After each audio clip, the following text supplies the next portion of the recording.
And now, a math lesson. Let's say the Zaxby's chicken finger plate comes with 4, 5, or 6 hand-breaded fingers and 1 side of Zax sauce. Plus, you can try them with Zax sauce, honey mustard, hot honey mustard, tongue torch, teriyaki, wimpy, nuclear, barbecue ranch, sweet and spicy, insane.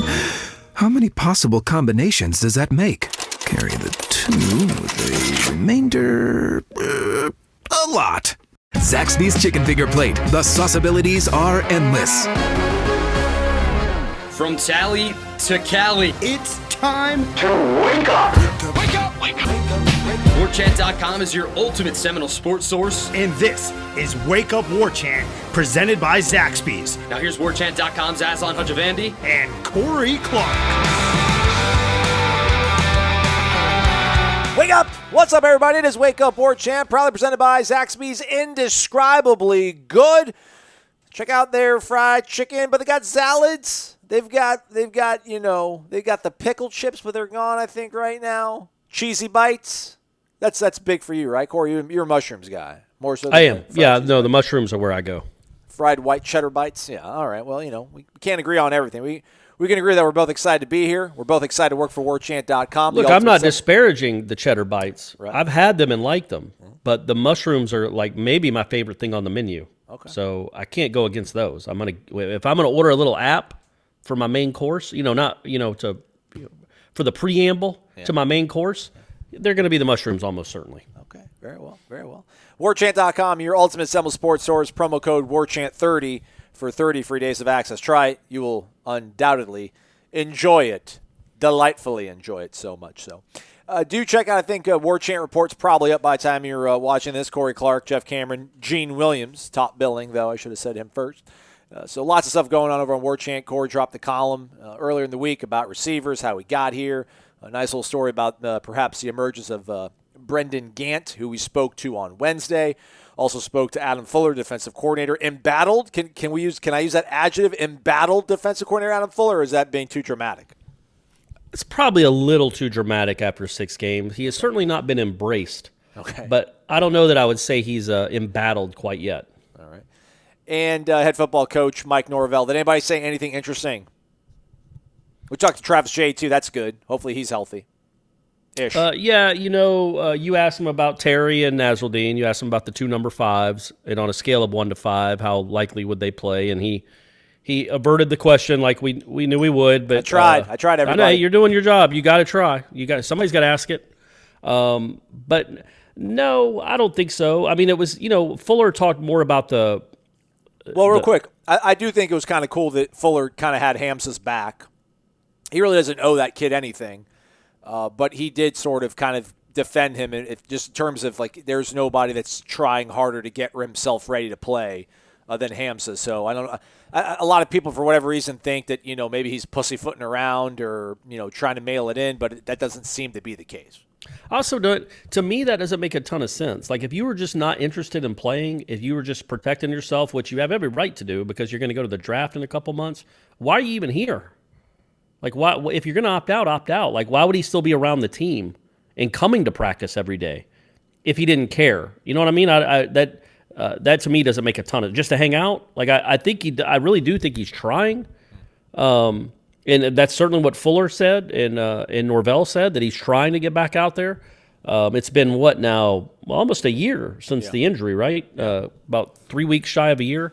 And he just hasn't worked out. He hasn't been as quick, and it was a little more devastating, I think, than Keyshawn's.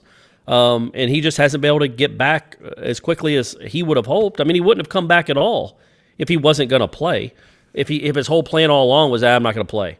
And trust me, his film isn't that good that he can just skate. Like, I do think just for his own, his future, I would think he'd want to put some stuff on film. The problem is you don't want to put, if it's your money year, you don't want to put your stuff on film if you're 86% or if you're 81%. And we can all roll our eyes and say, well, what about the team? And 80% Hamsah is better than 150% name whoever else you want to name on this roster that plays safety.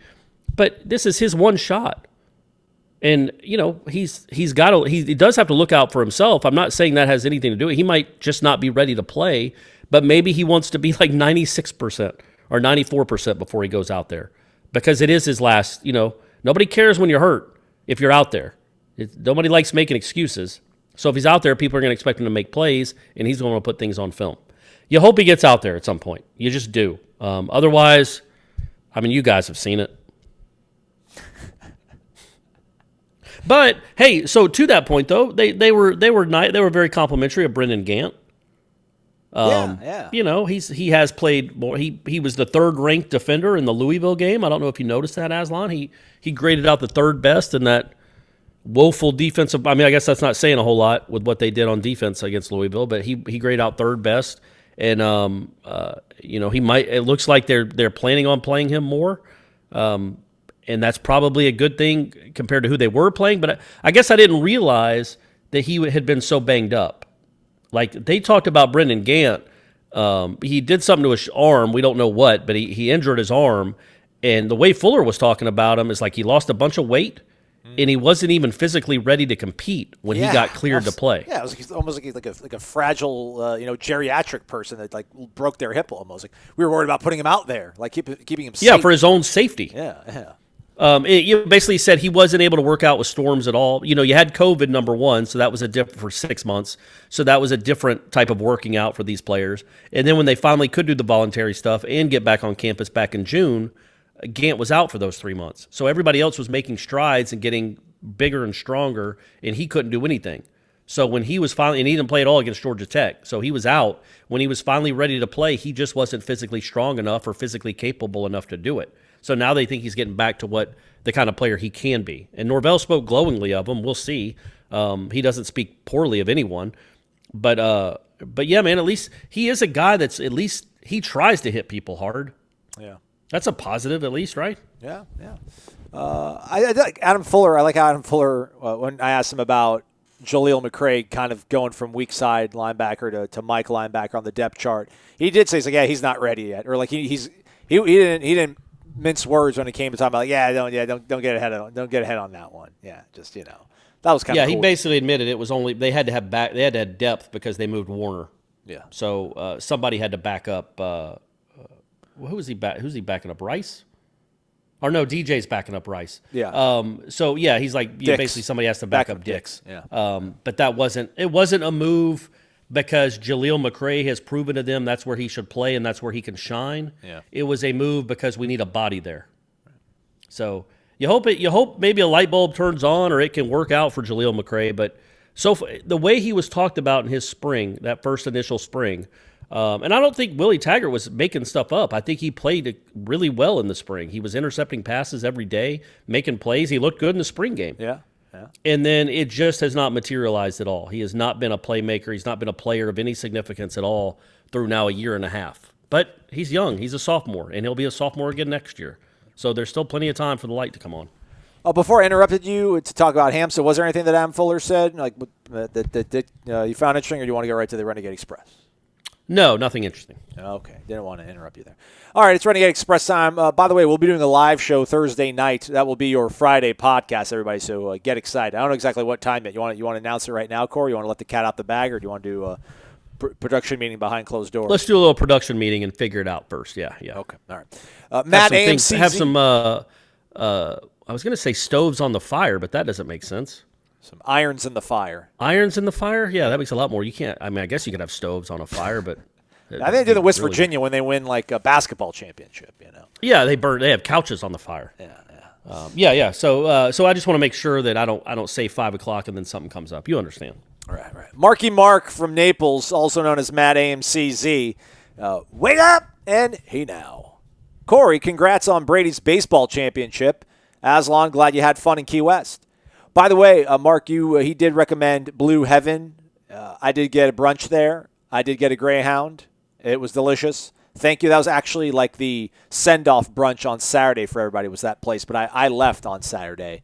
They all partied on Duval for Halloween. But your boy came back here, be ready just in case something happened. Right. Anyhow, no one cares about that. Assuming we continue to play inconsistent, go 2-2 in our remaining winnable games, that means we finish 4-7. Not a good look for recruiting. I'm all aboard with Corey's social media campaign in the transfer market, so sign me up for that volunteer effort. But if you were Mike Norvell in the above scenario, what are the 3 significant changes you would make after the Duke game? Position changes, perhaps, coaching changes, or none of those, and we just ride it out and continue purging the roster with the ultimate goal of getting motivated, hard-nosed football players over time. Yeah, I think you answered that with the last one. I think that's what you're trying to do. There's no magic elixir. There's no magic fix to this. Leonard Warner moving to the Fox isn't going to turn this into a top 10 defense. It's going to be, again, like I said, it's not moving Cam Irving to center and then kicking Robert Johnson out to left tackle. Xavier Rhodes to corner. Yeah, no. It isn't one of these things. It's kind of a desperation move that could make you 1% better or 2% better at that position. All right, well, good luck, but you're still not good there. You're not going to be good there. You're not going to be a good defense.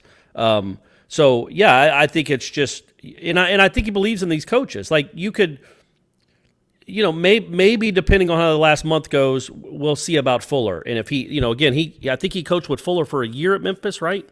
Yes. Is that right? So correct. It's not like he's Dillingham. He's not a guy that he has a long, long history with.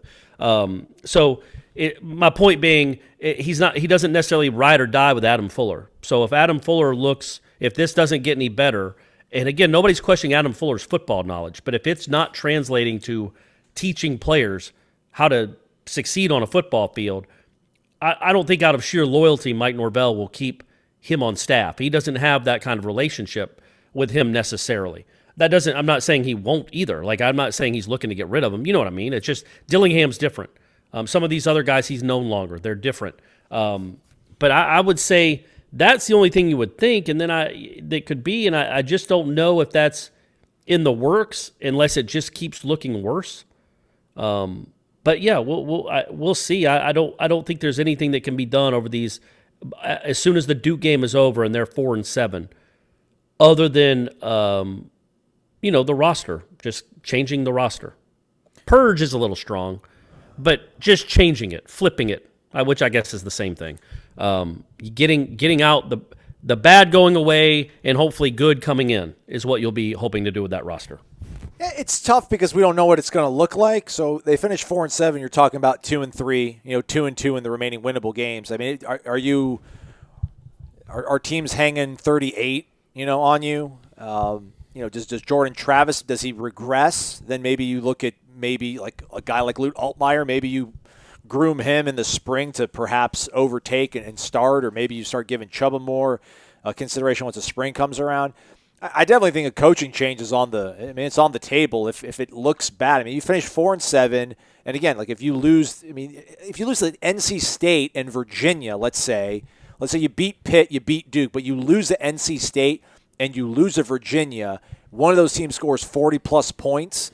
Let's say Clemson hangs half 100 on you. Yeah, man, like that's it, you definitely explore the possibility of changing gears at the coordinator position, man. You are limited. You clearly are limited athletically in what you have on the defensive side of the ball. But man, like you're not going to clean house in the portal. You're not going to get, you're losing Marvin Wilson. You're losing Asante Samuel. You're losing maybe Corey Durden. Maybe you try to see if there's anybody out there that you feel can change the mentality of a defense with a full spring, and maybe has a better sort of communication style, maybe a little bit of a better track record of getting some things done. But it would be if you're Coburn though, and if Norvell comes to you and says we got to make this change, if I'm Coburn, I'd be like, okay, I understand. Tell me why, because look, and he could say, well, have you watched the games? Have you seen what our defenses look like? Have you seen the numbers? Yeah. And then Cobra could be, well, yeah, but you just went 4-7. You just had the worst year at Florida State in 50 years. Yeah. So if we're going to judge on 1 year, well, buddy, your results aren't great either. So should I fire you after one season? Or should I give it a little more time to play out? Obviously, Norvell would say, well, of course not. And again, we all know it's in the eye of the beholder, and it's what you're seeing. How it looks matters. But it would have to be like Norvell is just convinced that it was a bad hire. And if I'm Coburn, that would make me pretty mad because we talked about it back in December. Like, this was one of the 2 hires you had to knock out of the park. We feel like he did it on the one. He got, I don't know if that was I don't think Atkins was his first guy, right. But what a great fallback plan. We know Fuller wasn't the first option. He better not have been. But you're still Florida State. And if it doesn't work out, it will always scream to me of Taggart looking to his side on that flight to go get the great Trayshawn Harrison and say, hey, man, do you want to be the receivers coach? That, to me, is what this screams of. I don't know that what did Norvell see in 2019 that made him think that Fuller was the best option for Florida State?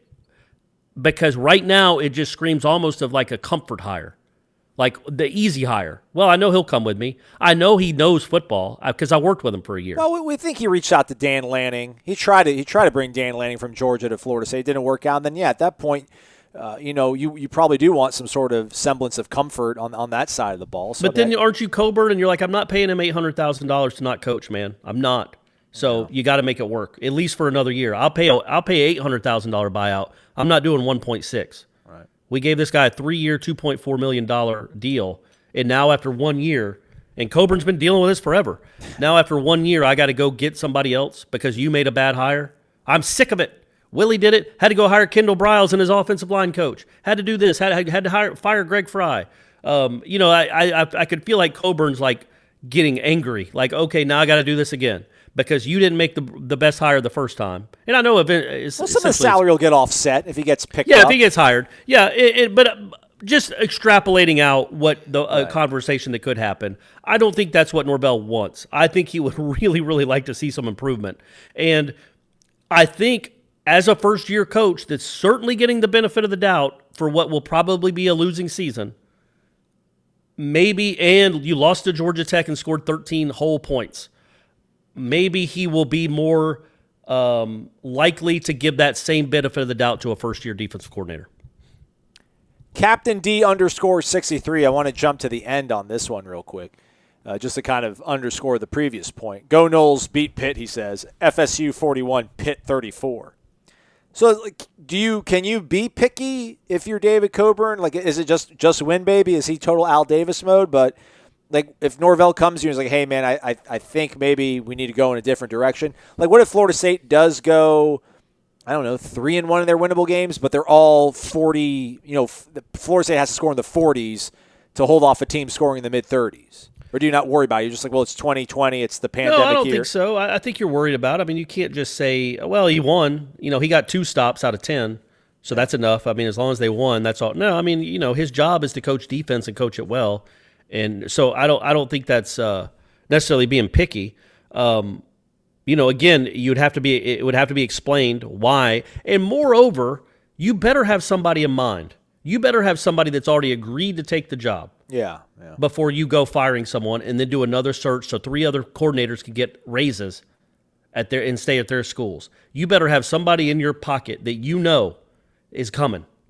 And then if you have that, I think that's a much easier sell to Coburn. But again, we're getting way ahead of ourselves. Yeah. He's coached 6 games. They've been awful. 4 of them have been, 4.5 of them have been awful. But there's time to turn it around. And he's been dealt some serious blows. And if they can look like they're actually coached these last 4 or 5 weeks, if they can be where they're supposed to be, and maybe they just get outclassed on some plays or some games or drives especially, I think you could live with that. If they look like they're getting better, if they look like they're buying in and learning and they're where they're supposed to be, I think you can live with it, even if they give up some points. Captain D's question, what's up, Corey and Aslan? The last 3 years have been rough with our wide receivers. This year has been especially bad with a lot of drop passes. I realize we don't get the 5-star receivers, but the ones we get should know how to catch the football since most of them have been playing since they were in Pee Wee. My question is, since no one wants to blame the players per se, is the lack of coaching on Ron Dugan's part?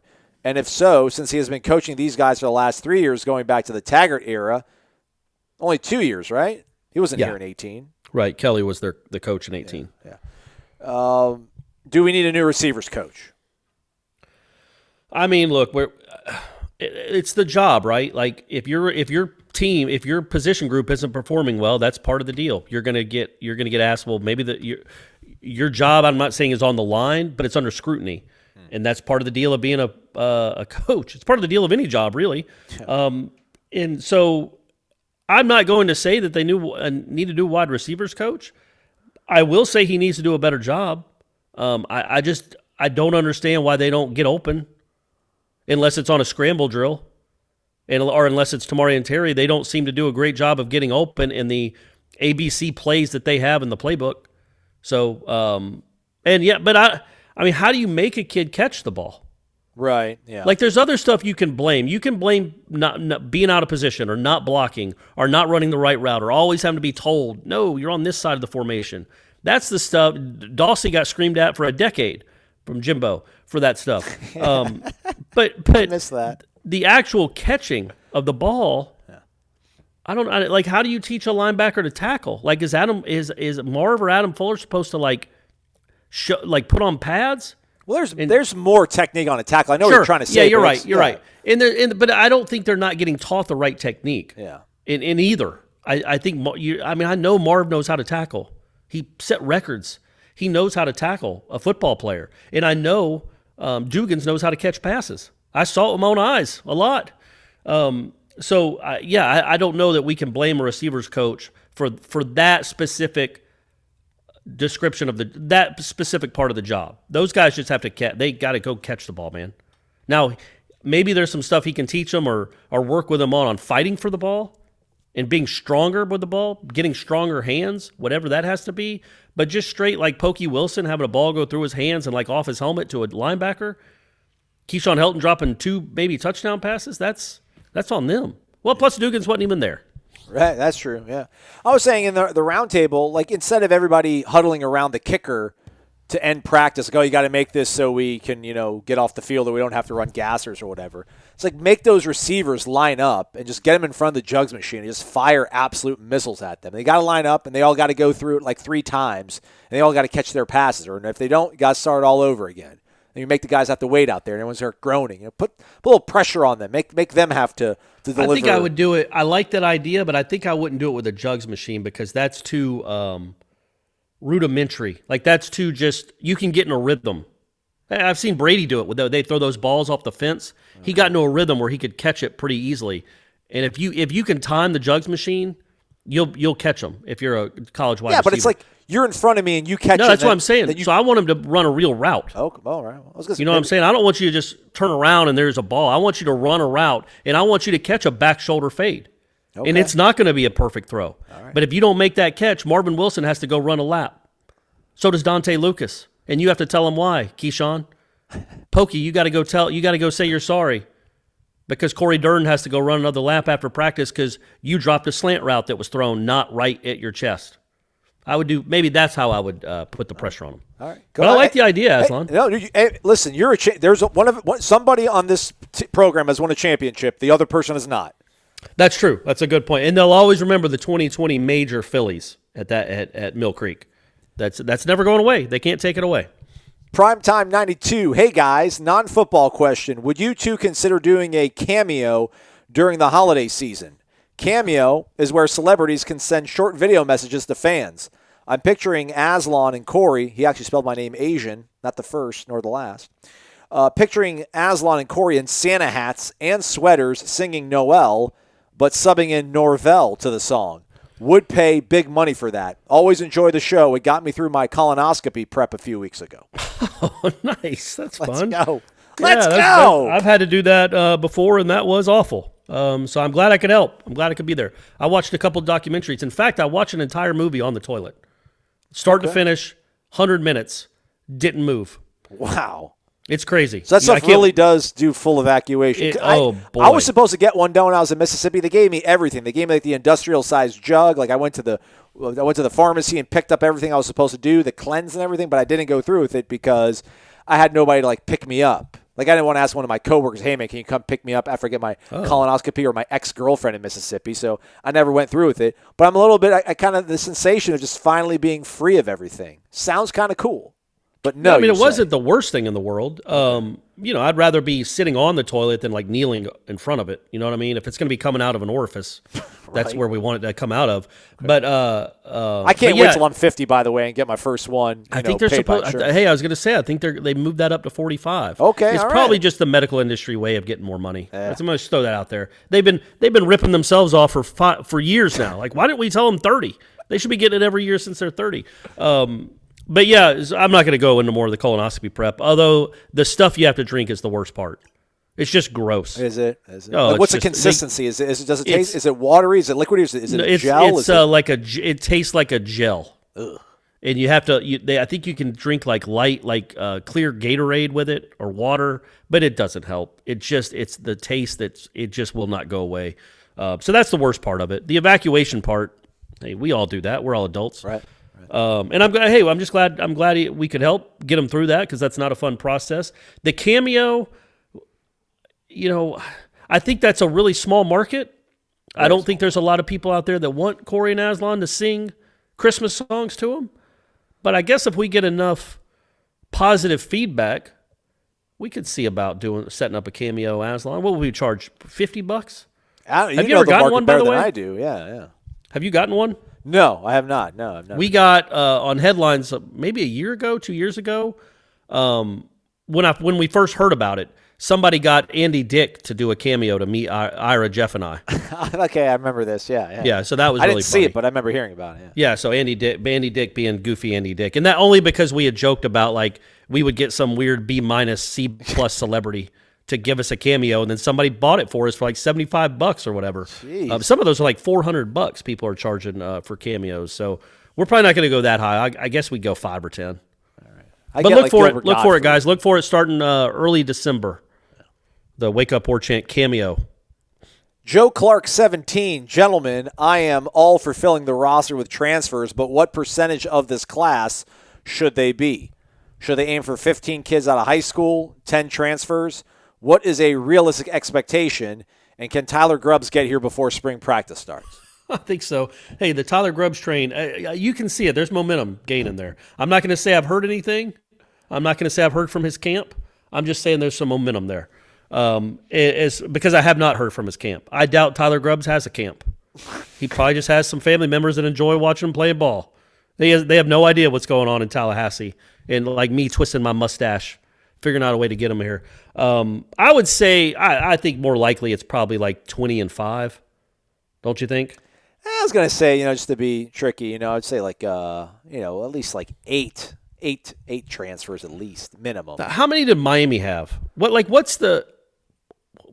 got to be a record. Like, what's the record? They got some high quality transfers, but I just think like 5 would be, if you get more than 5, that's a lot. Like, what did Florida State get this past year? They got Dotson, Devontae Love-Taylor, Jarian Jones, Fabian Lovett. Is that it? One other. I feel like I'm missing one, but yeah, that sounds about right. None of the quarterbacks, right? No, so 4. So I guess you could double that. With Jarrett Jackson and then Deontay Williams. Okay, yeah. So man, hey, I guess heaven, 10 or 12. The problem though, and we have to be real about it. The problem with transfers is they obviously weren't doing well at their other place. Correct. And there's always the appeal of the unknown. Like if you see a guy at Baylor for 2 years not do too much, well then he's not going to come to Florida State and be a superstar. He would have been a superstar at Baylor and they wouldn't let him go. He'd be happy there. If they're not happy where they're at, typically, now the Mississippi State kids are a different situation because of that coach. But if they're just leaving for playing time reasons or run-ins with the coach, that's not usually someone that you can depend on to be a difference maker. It happens sometimes. Derek King certainly proves that point. But by and large, I think you're getting depth. I don't know that you can, in good depth, like better depth than you have, but I'm saying I don't know that you can turn around a program just with transfers. You want to build your superstars too. And you want to build your NFL players from within and recruit those guys. Like Alabama doesn't get any transfers, do they? They don't need, I know they don't need to. Landon Dickerson says what's up. Yeah, hey, you're right. Jeez, how'd I forget about him? Wonder what he ate today. How many steaks? 3? A lamb? I bet he ate a whole lamb. I'm trying to find the exact number of Miami grad transfers, but I'm unable to. But yeah, their kicker, is from FIU. They got Roche from Temple. Obviously, Derek King. I think they have a tackle they pulled away from Houston. So yeah, that's right. The DN from UCLA. So that's 5, and they're all starters. They're a better team because of those guys. I'm not disputing that. Florida State would be a better team if they get guys that are ready to play. But again, for the future of the program, it can't be. It could be a nice little stopgap. But obviously, what these guys are for the most part. You're typically a guy like Roche doesn't transfer, If you can get those guys in that market, that's great. If you're getting, Fabian Lovett will be a starter next year. Devontae Love-Taylor has been a starter this year. Jerrion Jones can play. Miko Dotson might be able to play. Maybe that is the way to go. Maybe I'm talking out both sides of my mouth, which I do a lot. He sounds limited, though, right? Mako sounds like he's dealing with something. So that's a bit of a bummer. Poor kid, man. Golly, national leader in interceptions, and just hasn't been able to see the field for whatever reason. Drummer Knoll, 1201. Wake up! I had to listen to the second half of the Louisville game on the radio. Hearing Gene's voice calling FSU football was, wait for it, sensational. However, I heard him say the plan with Chubba, he thought, was to redshirt this season. Am I misunderstanding the NCAA ruling on eligibility for the season? I thought it was simply considered a mulligan for everyone, making any redshirt pointless. Wondering if you've heard more rumblings about a Chubba redshirt or this Tyler Grubbs coming to FSU. Again, Tyler Grubbs, I'm almost to the point with Grubbs, we might keep it more on the DL, because then Alabama's going to catch wind or Florida's going to catch wind. Yeah. You kind of want to sneak in there at the last minute where he just signs his papers. Yeah. No, there's no reason to redshirt. He'll be a freshman next year too. Yeah, Gene probably just misspoke. It happens, even to the legends. Maybe before they knew back in spring or something when he signed, they might have thought, okay, he's going to be a redshirt, but. No, this year there's no point in claiming someone's a redshirt because they're going to have their same eligibility next year. Yeah, unless Jordan's doing more than enough too. So it's not really like I'm not champing at the bit to get Chubba in there now. I got all this Chubba stock. I'll figure out what I'm going to do with it. Need to diversify my portfolio. Right. We'll see if Jordan can progress maybe a little bit more as a passer, but I don't know how much that's going to hinder Florida State in the here and now. I don't think Florida State's going to lose games because Jordan Travis is just not good at, winning on 3rd and 11. Because I don't know how much better Chubba would be. I think theoretically, maybe, if he's healthy, Chubba probably gives you a little bit of a lift throwing the ball. It's tough to judge him based on what he was thrown in there against Louisville as, but I would be more kind of like keep Jordan healthy, kind of gets you in a better spot than maybe pulling Jordan at this point. Last question from Drummer No 1201. I was wondering if you could settle a debate my wife and I are having, Corey. I recall you discussing A League of Their Own, but I forgot what show it was on. My question is, spoiler if you haven't seen the movie, did Dottie Hinson drop the ball on purpose?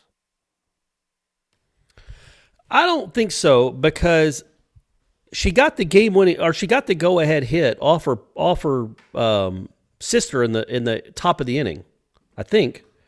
Yeah, I think she crushed a ball to the fence and gave them the lead. If she felt bad for her sister, and I know that afterwards when she saw her sister hyperventilating in the dugout because she was so upset, she was emotional like Brendan Gant, the Dottie Henson's sister. So she was really hyperventilating, so I guess there's a chance she could have dropped the ball on purpose. But she seemed like too much of a competitor, maybe. And even if she didn't, the game was still just going extra innings. Like, she had already been the hero. She'd already tied up the game with the big hit. I don't remember what her name was. Kat, maybe? Good movie. Have you ever seen it? But I don't remember. All I remember, obviously, is just like No Crying in Baseball and Tom Hanks using the urinal. Yeah. Yeah. I saw it in the theater with my ex-girlfriend back maybe in high school. How's she doing? Great. We're getting together tomorrow night. Matt AMCZ says, I would definitely pay for a cameo if Aslan and Corey signed up. They have enough celebrity status at this point. Was Matt AMCZ the one that congratulated me on the baseball win, by the way? Correct. Thank you, Matt. I appreciate that, buddy. Still on that high. How about I'm Mark? still riding that high. Hey, man, if there's an audience out there for cameo, that'd be what's that, an extra 10,000 for each of us probably? I mean, they're really a big market. Okay. I did look one time strictly out of, I wasn't really thinking about doing it because how goofy would it be for me to offer I'm not a celebrity, but I did look to see if there were any journalist types or media members, and there was some woman writer from the Washington Post or the New York Times that was offering $10 or $15. Yeah. Well, I just remember her being a woman, and I hadn't heard of her. I wasn't dismissing her. I just, and I can't remember the name, but she was offering $10 or $15. Okay. And I'm like, well, all right, well, I feel like I could get 10 or 15. Right? You think we could? I'd probably get 10 or $15. Both of us together, we're 30 or 50. I don't know. I don't want to set the price. I think the market has to decide. That's right. Drill Sergeant Porter, wake up. Who's ready for basketball? Am I right or am I right?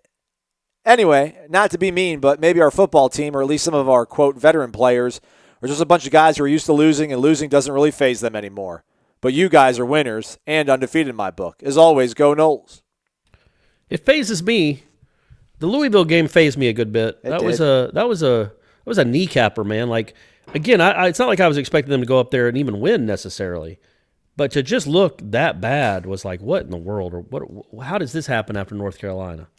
We can't have nice things. How does the defense look like that? 410 out of a possible 411 yards you give up in a half. How's that even possible? But 14, they kept looking so sloppy and just, averting disaster week in and week out. So it's like, what does that mean? Like, were those veteran players, did they not have, were they too complacent? Did they not have killer instinct? Did they not have pride in playing their very best every single time they stepped on the field with that spear on their helmet? Obviously a better problem to have than what we're facing now. Yeah, man. Wouldn't that be something to be like upset about the college football rankings again? Yeah. Like, game they control moved them down to 3. lacking. What is game control? They moved them down to 3. They're only undefeated team in the cup. Weren't those were the glory days, getting to complain about game control. Yeah, but they don't like losing. I think it hurts them. I mean, like Asante, I think, feels the loss. Marvin feels the loss. Any guy that we've spoken to after games where they've lost has not struck me as somebody but it doesn't – it's not – there's just no way. I mean, it's humans. It's common sense, right? It doesn't hurt them as much as how it hurt EJ in 2012 when they lost NC State. Yeah, like that was you know what I mean? Like you just do get used to it. It just becomes a part of what you expect on a Saturday.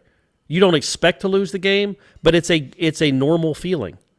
Here it is again. This is this normal feeling. It just you have to it has to get flushed somehow. And you got to win it. You got to win to do it. But of course I don't think they go out expecting to lose, and I'm not saying that it doesn't bother them.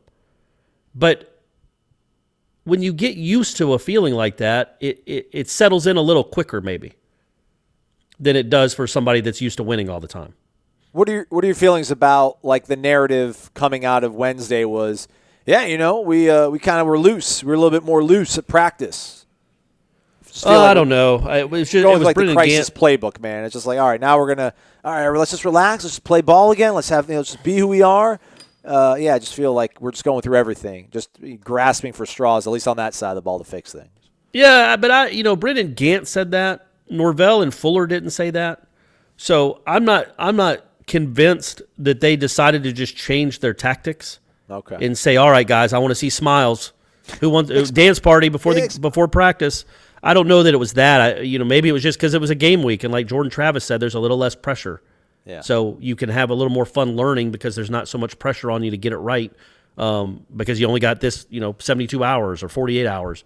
But I don't know that they completely changed that. I just can't. I don't think Norvell can change his spots like that and go from a dude that's a hard ass to be like, hey, man, I better see those pearly whites. Come on, we're having fun, right? This is football. We're having fun, right? I just don't see that. I don't know that he did that.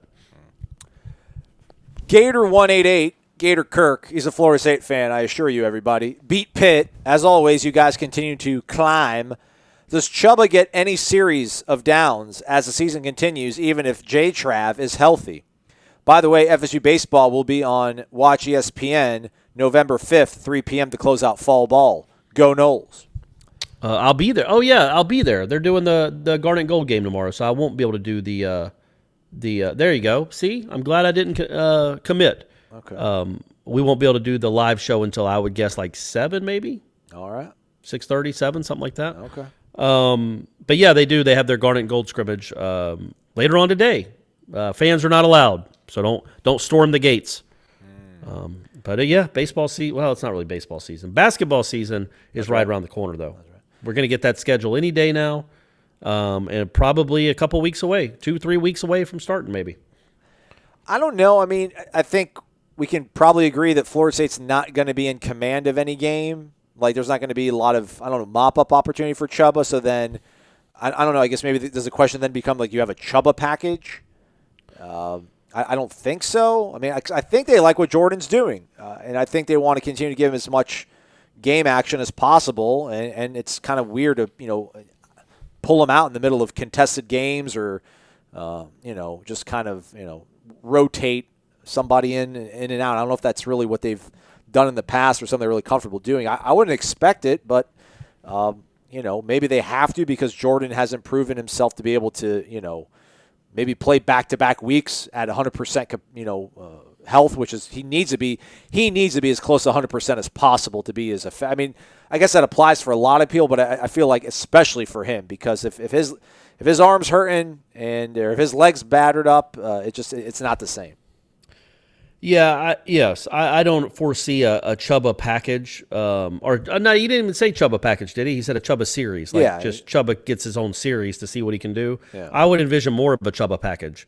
Like just these are your set plays. We're going to run you in there for a little change of pace or just to get your feet wet for a little bit for a couple plays here and there. Not like the Kentucky Derby offense of yesteryear, but something where maybe he could get some experience where he's not down by 30 points having to throw every down. That said, I don't know why you would do it unless Jordan Travis is hurt or playing poorly. I don't foresee any of these games being maybe the Clemson game. Honestly, the Clemson game is a chance in the second half to get him a lot of reps, and I would jump on that chance. And then other than that, unless things go south, or I guess really north, they could go due north. Man, they could. People don't say that. That's not a saying, is it? No. Which is weird because it implies when things go south that they take a turn for the worse. So if they go north, they take a turn for the better, right? Yeah. But nobody ever says that. Man, my life just took a turn to the north. Things are picking up. Yeah. So if things do take a turn to the north, and they're winning a game by 3 or 4 touchdowns in the second half, then let Chubba get some reps, man. You do want to see what you have in him. And again, I don't think you can ever be 100% sure that this kid is going to make it through a full game, much less a season.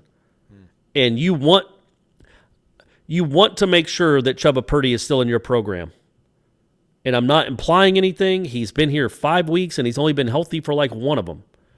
But if Jordan Travis keeps playing like Jordan Travis has played when he's healthy, there's writing on the wall that you can read. And Chubba might be like, maybe Tempe or Tucson's not too bad this time of year, or Louisville. But if you, and I'm not saying this is what coaches should do, but I think we've all thought it, right? You've thought it when you watch Jordan Travis play like that. Like, what does this mean for Chubba? Yeah.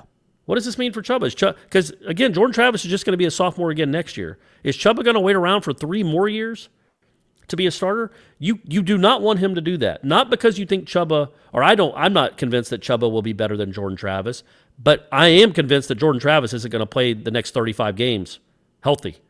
Yeah. So you have to have a good option that can run this offense that you want to run. So whatever it takes to, I hate saying that, I really do. I hate saying whatever it takes to keep him happy, but make sure he feels a part of the offense and a part of the program.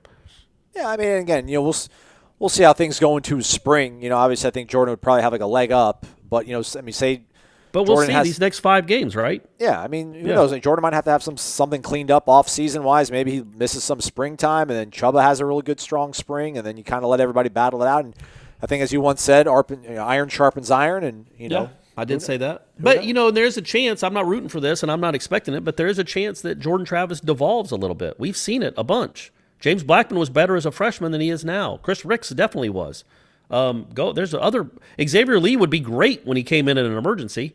Yeah, he'd play like, wow, this guy could win a Heisman. And then the more he repped, the more he played, the worse he got. We're not necessarily seeing that out of Jordan Travis, but it's not a guarantee that he's going to keep improving exponentially. I think he will.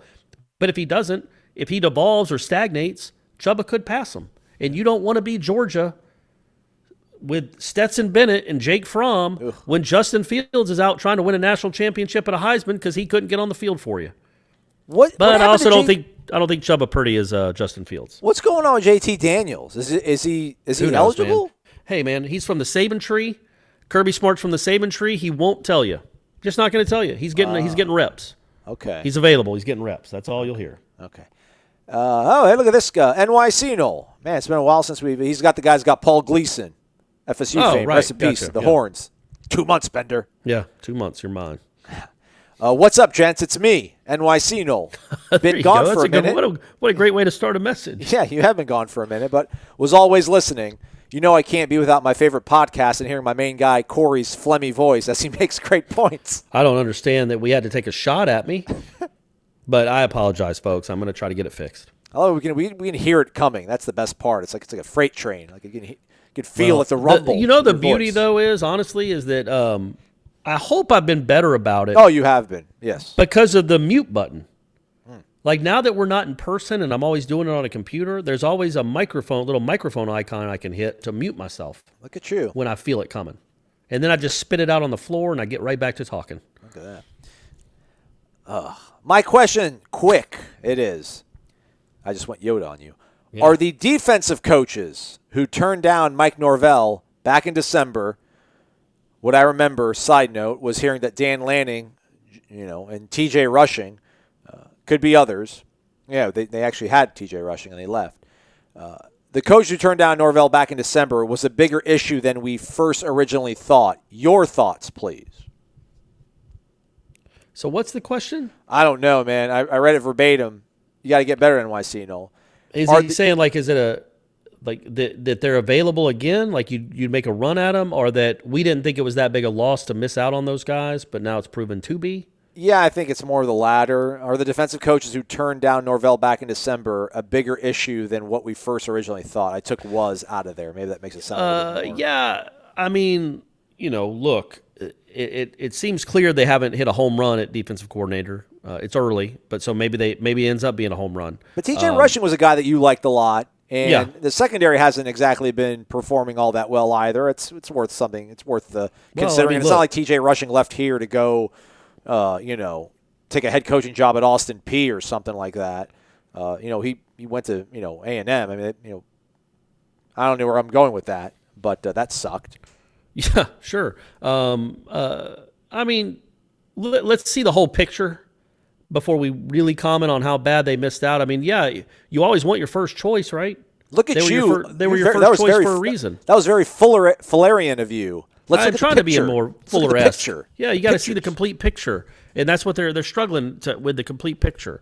Dillingham said that the other day too. I think that's making its rounds around the coaching staff. But yeah, I mean, they were the first choice for a reason. So they obviously thought that they were better than the guys they ended up hiring.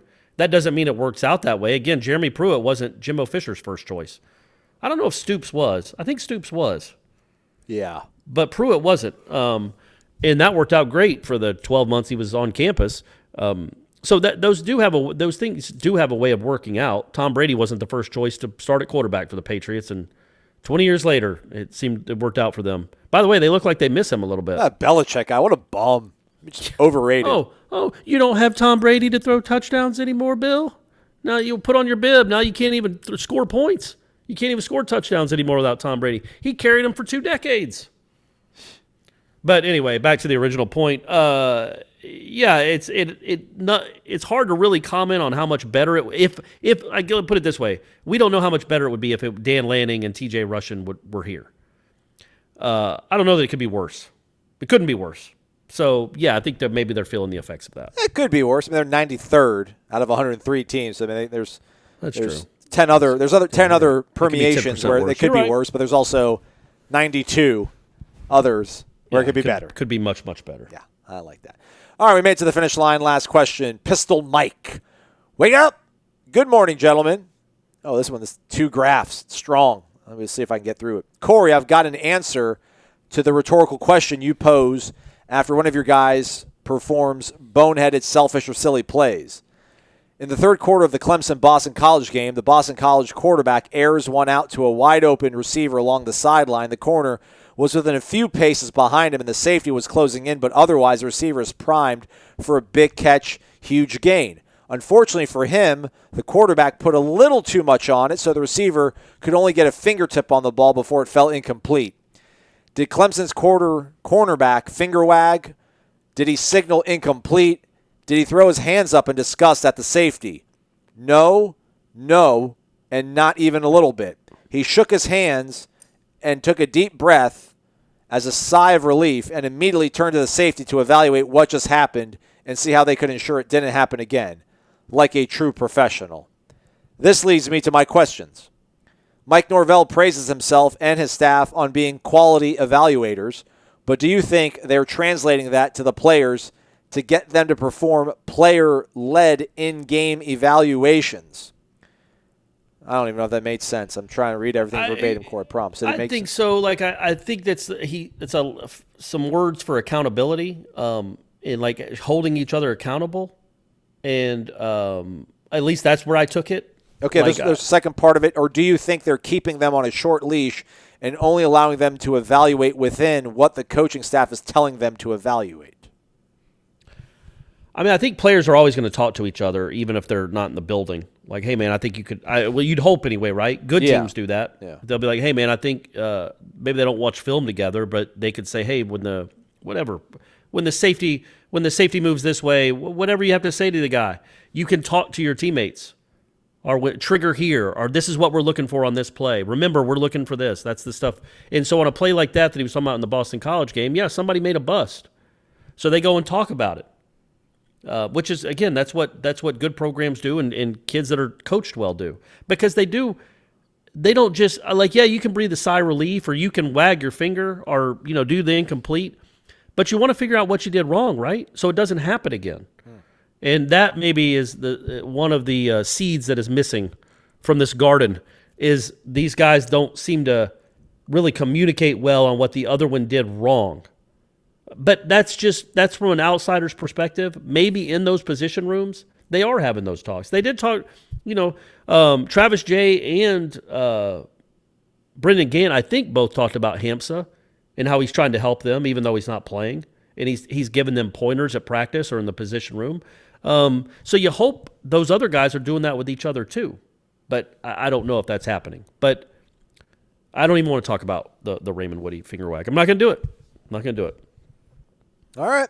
There we go. You didn't want to add anything? I no, because I don't even really know what the question was. I'm glad you were able to answer it, though. Well, I think I did. I might not have answered it, so he can try again. We got a live show tomorrow if you want to call in or leave a YouTube comment. Yeah. Pistol Mike says he's hoping for a strong performance and a quality win this Saturday. Take care, fellas. Thanks, Appreciate Mike. it, Pistol Mike. Thanks, Mike. Yeah, wouldn't that be nice, wouldn't it, to play well and to win? Yeah. That North Carolina game's just getting farther and farther away in the rear view each day we wake up in this beautiful country of ours, which will, someday soon have a president declared. But in the meantime, we get through it together, don't we, Aslan? We do, man. Get by a little help from our friends. It would be not. You got to win this game. If that quarterback doesn't play, if that quarterback plays, I think the Florida State's. If Pickett plays, they're going to give up some yards and some points. If Pickett doesn't play or can't move around and play well, then I think Florida State could win pretty comfortably. I really think that. I think you could see. I think Pitt could be on the verge. They just had their best player opt out.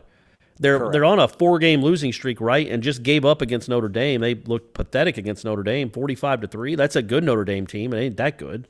So maybe they're just ready to give up. Maybe all you got to do is give them a little doubt. Get up 10-0 in the first quarter, and they might cash it in, and you can step on their throats. Otherwise, who knows? That's us projecting those Florida State fans, unfortunately. You're right. Because absolutely right. We're the team that's done that. We're the team that's gone shook when they got other teams are allowed to do it too. They are, but for some reason they're not. They don't do it against Florida State, no. I am curious to see how they do bounce back. Curious to see what 2 weeks of preparing for Jordan Travis does for Pat Narduzzi. I think Ira made a kind of good point when we were playing tennis the other day about, I'm sure he's going to scheme something up well, but do they have anybody athletic enough to actually keep up with Jordan and spy him and stalk him down and that kind of stuff. But I'm curious to see because, he's probably feels like he's got his back to the wall a little bit, Pat Narduzzi. Yeah. And, they got number one defense, at least running defense, They're holding teams under, 100 yards. So it's like strength on strength, the immovable object versus the whatever force or whatever. So, but it's the exact opposite on the other side. It's the Florida State rushing defense against their rushing offense. Yeah. That's the resistible force and the movable object going head-to-head. So we'll see who wins that one.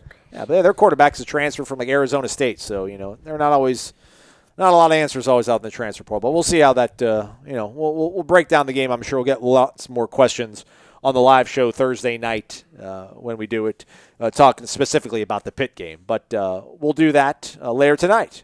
In the meantime, check out Warchant.com. Warchant report should be up. Promo code Warchant30 for 30 free days of access to the Ultimate Seminoles Sports Source. Corey and I, again, will be back tomorrow. As always, we do appreciate it. Thanks for listening to Wake Up Warchant, presented by Zaxby's. Indescribably good. Warchant.com is the ultimate inside source for FSU football and recruiting. And now you can get in on the action for free for an entire month. Warchant.com is offering a risk-free 30-day trial subscription. Get full access to the #1 website covering the Seminoles just by entering the promo code WARCHANT30. That's WARCHANT30. Sign up and get in on the world's most active FSU message boards. Receive breaking news, stories from our award-winning staff, plus get exclusive interviews and videos. Just enter the promo code WARCHANT30. Warchant.com, your ultimate Seminole sports source.